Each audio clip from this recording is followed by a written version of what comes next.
And so at the end of today's service, we will present the Passion Gospel, the story of Jesus' arrest, trial, crucifixion, and death.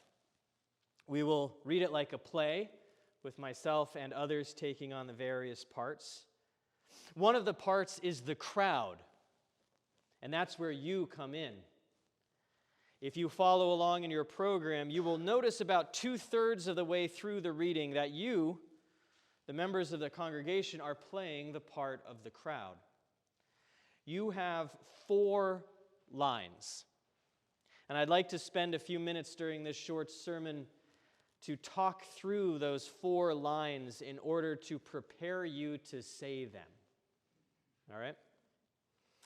The first line is the name Barabbas. This is the prisoner whom Pontius Pilate released instead of Jesus. It was Pilate's custom at the festival of the Passover to release a prisoner, anyone the people clamored for. And we might be tempted to think that releasing a single prisoner is an act of mercy on Pilate's part. But what it really is a show of Rome's dominance. Pilate shows his power by throwing scraps to the people under his control and then watching as they fight over those scraps.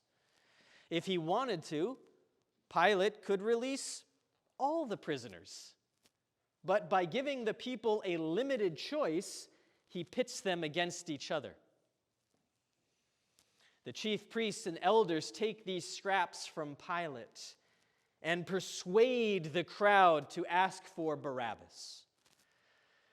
As you prepare to say Barabbas' name, I invite you to think about the danger of this herd mentality.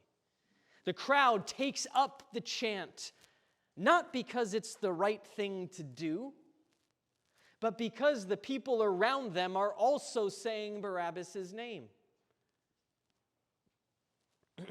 The desire to conform is strong because society swiftly punishes non-conformity. But when something is truly wrong, we must, with God's help, speak up and speak out, no matter the consequences. I'm reminded of Holocaust survivor Elie Wiesel's famous statement from his Nobel acceptance speech: "Neutrality helps the oppressor, never the victim. Silence encourages the tormentor, never the tormented." The next line the crowd, that you remember, will say is, "Let him be crucified." You will say this twice in quick succession. And I know many people feel uncomfortable voicing this part. Saying, "Let him be crucified," feels like the worst kind of betrayal. Speaking aloud these words always causes a deep sorrow to well up in me, and I bet many of you feel it too. Even so, I hope you will say these words when it comes to your turn. I know they are hard to voice, painful to say aloud, but they are also necessary. Saying those words today, "Let him be crucified," allows us to give voice to a year's worth of our own sin, our own willful separations from God, both small and great. In those 4 words, "Let him be crucified," we identify with the jealous leaders who brought Jesus to the Roman officials. We confess our complicity in this sad desire to separate ourselves from the source of grace and healing. We say those words today. We live with them rattling around in the hollowness inside us this week. As they reverberate within, their echo is like a mirror held up to our own willful separation. We see ourselves for the lonely, despairing people our choices often make of us. For a week, we live with those words on our lips, "Let him be crucified." And then, a week from today, we replace them with fresh words of praise, with shouts of triumph, and with the good news about God's eternal embrace heralded by Christ's resurrection.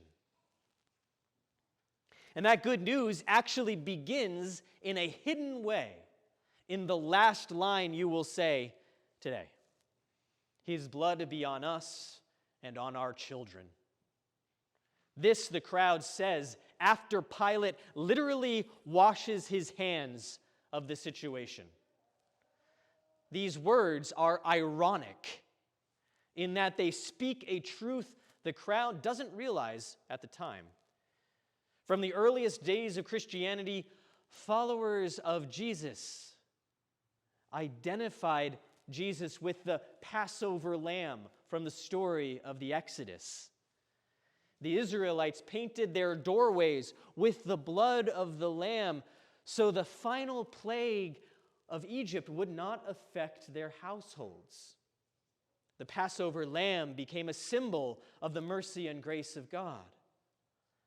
Jesus' blood shed on the cross brings that same mercy and grace as Jesus goes to the utmost lengths to defeat the powers of death and sin.